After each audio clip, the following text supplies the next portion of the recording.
বিট্টু, তোমরা যাওয়ার সময় গাড়িতে কোনো প্রবলেম হয়েছিল, ইঞ্জিনে বা অন্য কিছু? এই পুলিশ আন্টি তো আমার পিছাই ছাড়বে না দেখছি। না মানে অ্যাক্সিডেন্ট কখন কি হবে কেউ তো জানে না। আর আমি যদি নিজে জানতাম এরকম কিছু হবে, আমি কখনো ওকে একা ছাড়তাম?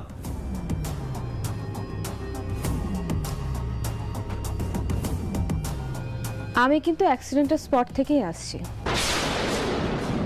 দেখে যা মনে হলো কেউ বোধহয় আগে থেকেই জানতো যে বিট্টুরা ওই গাড়িতে করেই যাবে। ন্যাচারাল অ্যাক্সিডেন্ট না এটা।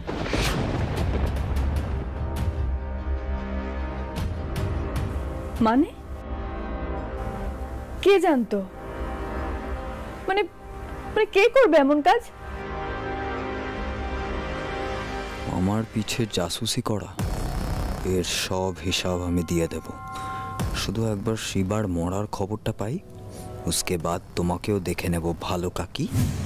সেটা তদন্ত সাপেক্ষ, কিন্তু যেই করুক সে অ্যাক্সিডেন্টটা ঘটাতেই চেয়েছিল। ব্রেকের তার কাটা ছিল দিদিভাই।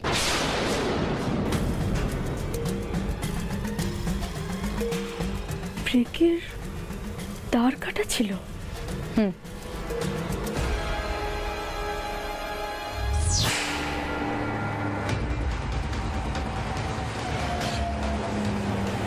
কি হয়েছে ইন্দ্রবাবু, কোনো সমস্যা? ব্রেকটা হঠাৎ লাগছে না। কি?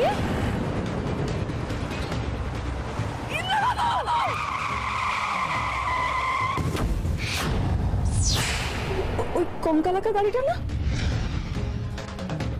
আমাদের বাড়ির সামনে? আবার কোন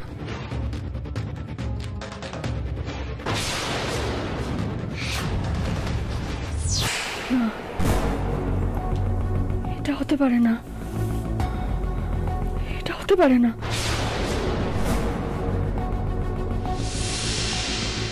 কি হয়েছে? তুমি কিভাবে ভয় পাচ্ছ? রনু দাদা,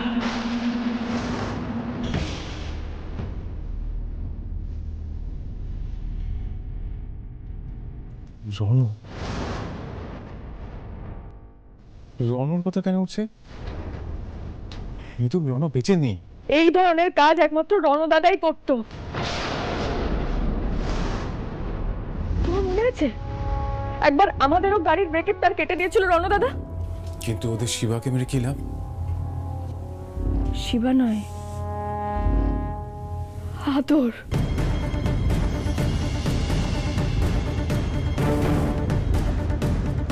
রনু দাদা এতদিন আমাদের ক্ষতি করার চেষ্টা করেছিল, আর যেই এখন আদর আমাদের মধ্যে এসেছে, এখন ওর ক্ষতি করার চেষ্টা শুরু হয়ে গেছে।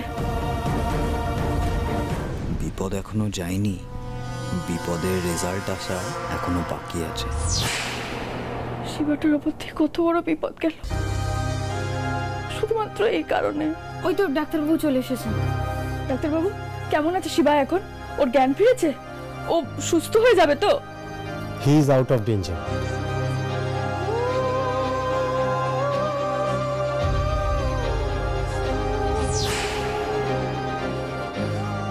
ডাক্তারবাবু, আপনাকে অসংখ্য ধন্যবাদ। ধন্যবাদ আমাকে নয়, এনাকে দিন।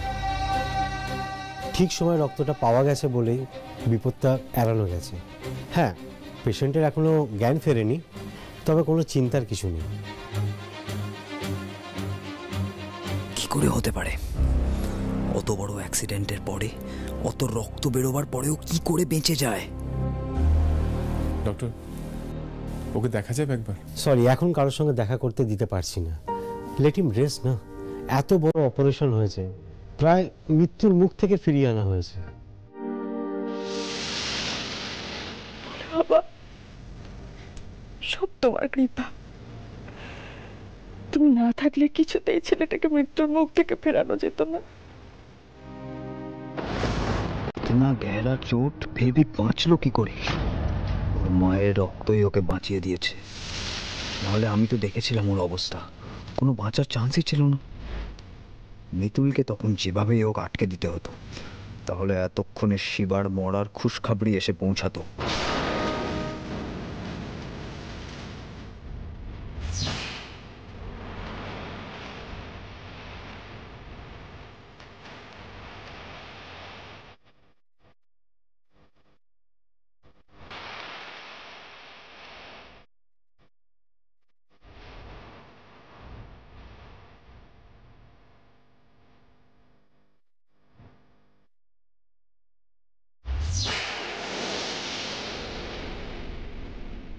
এ কি, আদর কোথায় গেল?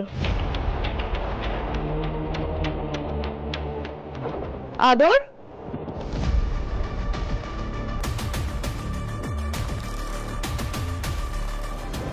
मैं तो श्योर था मां, ডাক্তার भी হাল ছেড়ে দিয়েছিল, কিন্তু ওই ওয়াক্তে মিতুল এসে সব বরবাদ করে দিল। তোকে আর কি বলবো বিট্টু, এই মিতুলের জন্য আমাদেরও বহুবার এরকম ফেস করতে হয়েছে। আমি কামিয়াবির এত কাছে ছিলাম, কিন্তু সেখান থেকে শিবা বেঁচে গেল, এ আমি ভাবতেই পারছি না মা। তোকে কিন্তু আমি অ্যালার্ট করেছিলাম বিট্টু, ওই শিবা কিন্তু মিতুলেরই ছেলে, মিতুলেরই রক্ত বইছে ওর গায়ে। যতবার তুই মারতে চেষ্টা করবি ততবার ঠিক মরণের মুখ থেকে ফিরে আসবে। কতবার ফিরে আসবে, কতক্ষণ বেঁচে আর পালাবে? দাঁড়াও, একবার এই মিতুল হাসপাতাল থেকে বেরোক, তারপরেই আমি ওকে।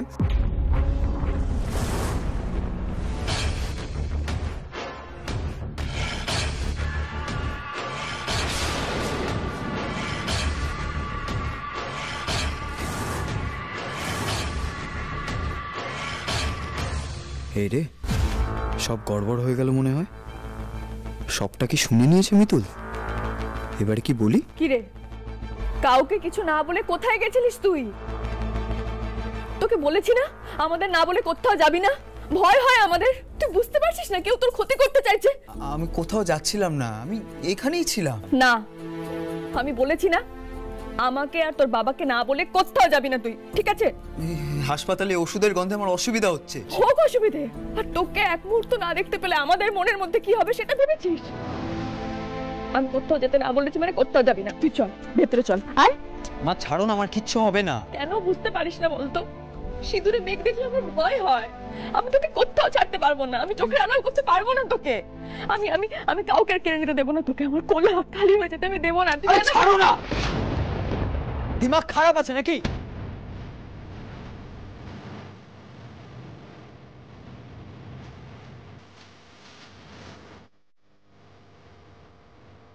আদর, কতবার তোমায় বলছি ছাড়ো ছাড়ো ছাড়ো, কানে কথা যাচ্ছে না নাকি?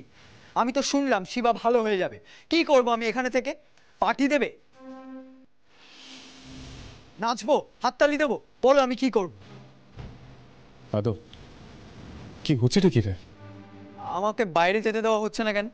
আদর, তুই প্লিজ একটু বোঝার চেষ্টা কর। তোকে আমরা আগে হারিয়ে ফেলেছিলাম, তোর মা সে রিস্ক দিতে চাইছে না, তোকে আর হারাতে চাইছে না, তাই বলছি প্লিজ একটু কথা শুন। আরে এখন তো আমি চলে এসেছি, কিসের টেনশন এখন? তুই তো দেখতেই পাচ্ছিস, তুই এসে যাওয়ার পর থেকে তোর উপর অ্যাটাক হচ্ছে, তার উপর এরকম একটা কাণ্ড ঘটলো। হ্যাঁ আদর, তুই মিতুল মায়ের কথাটা একটু শোন, তুই মিতুল মায়ের কাছাকাছিই থাক। মিতুল মা এখন বড্ড প্যানিকড হয়ে রয়েছে, তো মিতুল মা দেখুক কিছুক্ষণ তুই কাজ ছাড়া হচ্ছিস না, চোখের সামনেই আছিস, দেখবি নিশ্চিন্ত হয়ে যাবে, আর আস্তে আস্তে দেখবি শান্তও হয়ে যাবে।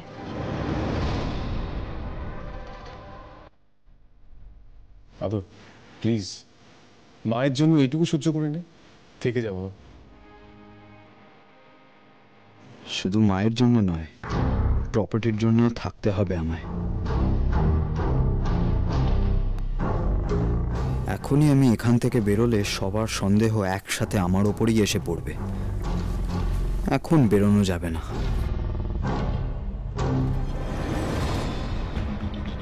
আচ্ছা, গাড়ির কন্ডিশন কেমন ছিল? তুমি তো ইউজ করতে, গাড়িটার কোনো প্রবলেম হয়েছিল কোনোদিনও? না না, কোনো প্রবলেম ছিল না, গাড়ি একদম ফার্স্ট ক্লাস ছিল।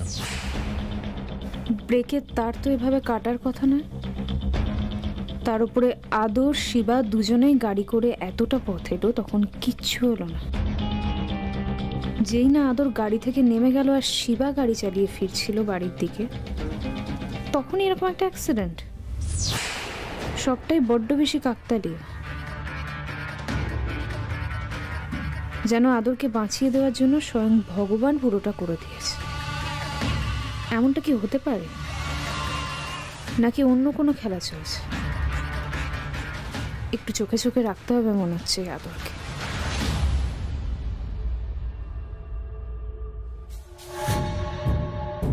না, আমি বোধহয় বেশি তাড়াহুড়ো করে ফেলছি, পুরো গেমটাই তো উল্টে গেল। যেই শিবাকে রাস্তা থেকে সরাতে চাইছিলাম, সেই শিবা আরো চেপে বসলো। মিতুল আর ইন্দ্রজিৎ লাহিড়ী এখন শিবাকে মাথায় তুলে নিয়েছে। ওদের কাছে শিবার জায়গা আরো পাকাপাকি হয়ে গেল। আয় আস্তে আস্তে আয়, সাবধানে। শিবা, একদম সেরে না ওঠা অবধি সমস্ত লম্পঝম্প হাঙ্গামা সব কিন্তু বন্ধ। হ্যাঁ, আর কটা দিন একটু ধৈর্য ধর, দেখবি সব আবার আগের মতো হয়ে যাবে। তুই একদম চিন্তা করিস না মিতুল মা, আমি শিবাকে একদম নজরে রাখবো, ওকে আমি বাড়ি থেকে বেরোতেই দেবো না। शिवा, शिवा, क्या हुआ ये बेटा? ভাই ভাই তোর কি হয়েছে? কি করে হলো অ্যাক্সিডেন্ট? আমি রজনী দিদিকে খবর দিয়েছিলাম। শিবার মা হিসেবে ওর ভালো মন্দ সবটাই রজনী দিদি জানা উচিত, তাই না? তোকে আমি কতবার বলেছি তুই ধীরে গাড়ি চালাবি, তুই কোনো কথাই শুনিস না আমার। ভাই তোর যদি কিছু একটা হয়ে যেত তাহলে আমি আর মা কি করতাম বলতো? এখন আর চিন্তার কিছু নেই, এখন আমি ভালো আছি। ভোলে বাবার আশীর্বাদ ওর মাথার উপর ছিল বলেই সুস্থ হয়েও বাড়িতে ফিরে এসেছে। যা হয়েছে সব মিতুল ম্যাডামের জন্য। উনি নিজে রক্ত দিয়ে আমার প্রাণ বাঁচিয়েছেন। আজ তোমাদের সামনে আমি দাঁড়িয়ে কথা বলতে পারছি শুধুমাত্র ওনার জন্য।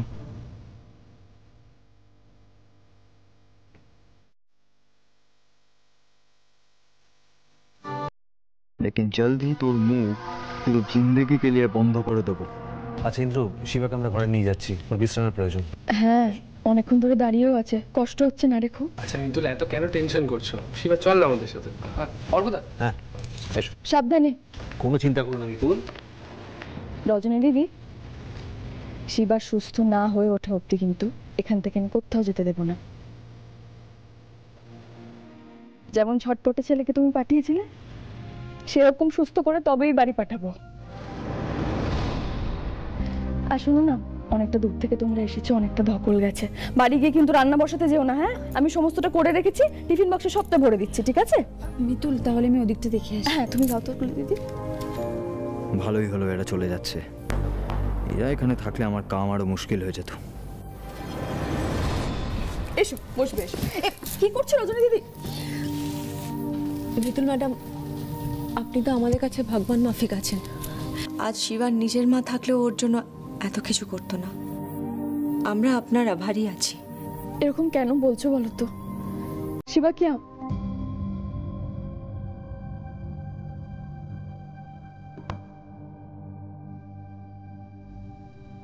ওর নিজের মা থাকলেও মানে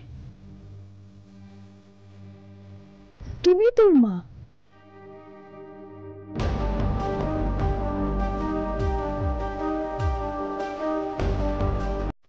শিবা আমার নিজের বেটা না। কি? তাহলে শিবা, তুমি এখন বিশ্রাম করো, আর কোনো প্রয়োজন হলে আমাকে ডাকবে, কেমন?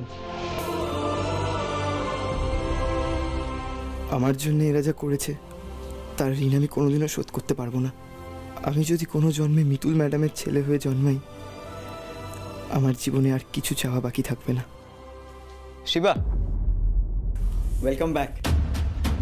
কেমন আছো এখন? এই আগের থেকে একটু ভালো আছি। বেকার বেকার আমার জন্য তোমাদের এত হয়রানি হলো। পরেশানি তো আমার বেড়ে গেল, এবার জলদ হি তোর কিস্সা খতম করতে হবে। আজ তুমি একটুর জন্য বেঁচে গেলে বলো? আরও বেশ কিছুদিন এই বাড়িতে কাটানো কপালে লেখা আছে। এত তাড়াতাড়ি আমার মৃত্যু হবে না। তাই? কপালে আর কি কি লেখা আছে? তোমাদেরকে এভাবেই গার্ড করে যাওয়া। তোমার গায়ে একটা আঁচড়টুকুও লাগেনি। ভাগ্যিস যা হয়েছে সব আমার উপর দিয়ে গেছে, নইলে আমি মিতুল ম্যাডামকে মুখ দেখাতে পারতাম না। তাহলে তুমি বুঝতে পারছো এই লাহিড়ী বাড়ির আদরের জীবনে কত বিপদ? তুমি চিন্তা করছো কেন? আমি আছি তো। দেখা যাক। Take care.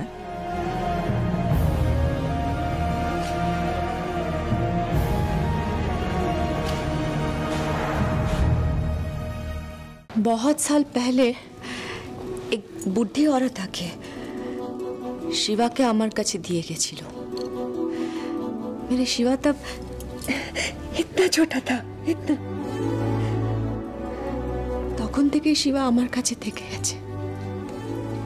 আমার সাথে আমার ভাইয়ের মতোই বড় হয়েছে। সেই মহিলা পরে আর নিতে আসেনি? আমার কাছে ওকে বড় করতে দিয়ে গেছিল। তুমি মহিলাকে দেখেছিলে আগে, মানে চিনতে? না। তাহলে তুমি অন্যের সন্তানকে নিজের কাছে রেখে দিলে? একবারও তার মায়ের কথা ভাবলে না? আমি না নিলে किसी और को वो दे जाती थी। না হলে রেলের পটরির ওপর রেখে যেতেন। আচ্ছা, এই ঘটনাটা কবে ঘটেছিল মনে আছে তোমার? মানে তাও কত বছর আগে? তারিখটা মনে আছে? নিশ্চয়ই কোনো কাপড়ে নিয়ে এসেছিল বাচ্চাটাকে। আচ্ছা, কাপড়টা এখনো আছে তো? বলছি তুমি আমাদের লাঞ্চটা গুছিয়ে দাও, আমি ড্রপ করে দিচ্ছি। হ্যাঁ, আমি দিচ্ছি এক্ষুনি। বুড়ো ছেলে, বলছি শোনো না, তোমরা তো বেরোচ্ছই, আমাকে একটু ফ্রেন্ডের বাড়িতে ড্রপ করে দেবে? নিশ্চয়ই, তুই গাড়ি থেকে বস। ওকে, আসছি। নিয়ে চলে এসেছি, এই নাও। আমি তো জানি বাড়ি গিয়ে পুজো না দিয়ে তুমি কিচ্ছু খাবে না, নাহলে এই বেলাটা আমরা কি সুন্দর সবাই একসঙ্গে খেয়ে নিতে পারতাম। মিতুল ম্যাডাম, আপনি আর আমাদের লজ্জা দেবেন না। তোমরা এই ধরনের কথা বলে বারবার আমাকে লজ্জায় ফেলো না। তোমরা কি আমার পর? আত্মীয় কি সবসময় রক্তের সম্পর্কেরই হয়? মনের সম্পর্কেও তো আত্মীয় হয়। যাও, শিবাকে গিয়ে একবার দেখে এসো, ওপরেই আছে। তার কুছ জরুরত নেই ম্যাডাম। শিবা এখানে আপনার কাছে থাকলে আমি সবচেয়ে বেশি নিশ্চিন্ত থাকব। ও এখানে সবচেয়ে বেশি মাহফুজ থাকবে। শুধু একটু দেখবেন ওর খাবারে যেন চিংড়ি না থাকে। ওর অ্যালার্জি আছে, ও নিজে দেখলে খাবে না, লেকিন ওর শ্বাস রুকে যায়। একবার তো রাখির দিনে ওকে নিয়ে হাসপাতালে ছুটতে হয়েছিল। চিংড়ি মাছে অ্যালার্জি, আর অ্যালার্জিতেই মরণ। ভালোই করেছো আমাকে বলেছো, ঘরে আর চিংড়ি মাছ ঢুকতেই দেবো না। এবার চিংড়ি মাছই খাওয়াবো শিবাকে। দম বন্ধ হয়ে শেষ হবে আমার পথের একমাত্র বাধা। একে সরিয়ে দিতে পারলেই লাহিড়ীদের সব সম্পত্তি আমার।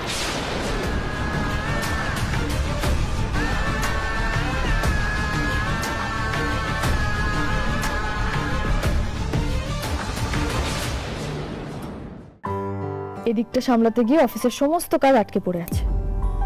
এবার 3 দিনের কাজ একদিনে করব। মুখের কথা নাকি এটা? সেলসের ফাইলটা একটু দাও তো ইন্দ্রবাবু।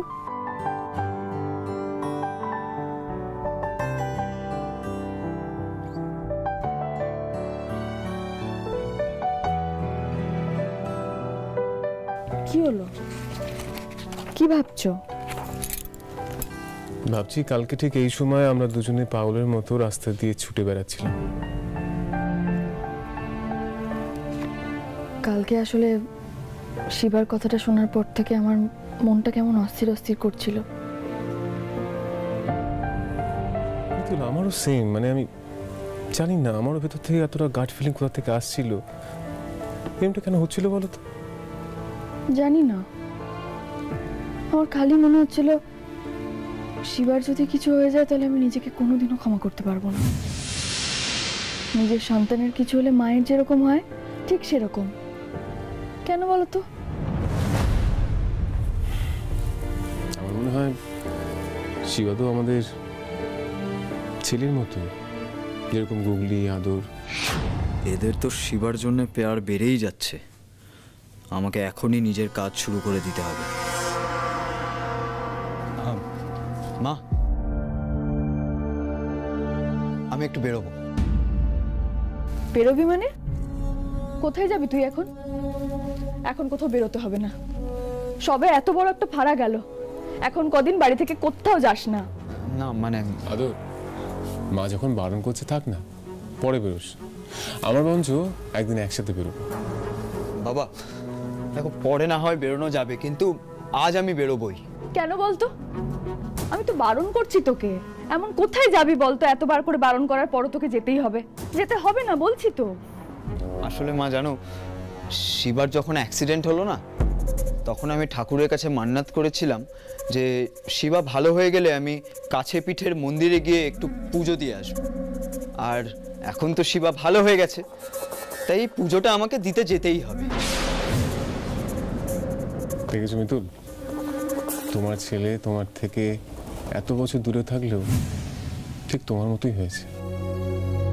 সে যাই হোক, তাও আদর আজ বাড়ির বাইরে কোথাও যাচ্ছে না। দেখ, পুজো দেওয়ার হলে আমি দিয়ে দেবো পরে, কিন্তু কাল যেটা হলো আমার, তারপর থেকে তোকে নিয়ে খুব ভয় করছে আদর। কেন বুঝতে পারছিস না বলতো? তুই কোথাও যাবি না বাড়ির বাইরে। তুমি একা যাবে? দেখো বাবাও তো ব্যস্ত, আমি তোমার সঙ্গে যাই। না, তোকে কোথাও বেরোতে হবে না, মিতুলের সাথে আমি যাচ্ছি। ঠিক আছে মিতুল, তুমি গুছিয়ে নাও। ঠিক আছে, পুজোর জিনিসগুলো আমি গোছাচ্ছি, তুমি রেডি হয়ে নাও। यही तो मैं चाहता था। বলছি, শিবার তো দুপুরের খাওয়াটা দিতে হবে, আর খাওয়ার আগে পরে ওষুধ রয়েছে, সে সমস্ত কিছু দেখে দেখে দিতে হবে। আমরা চলে গেলে কে দেবে বলো তো? অর্কদার কলি দিদিও বেরোলো, গুগলিও তো বন্ধুর বাড়িতে গেল।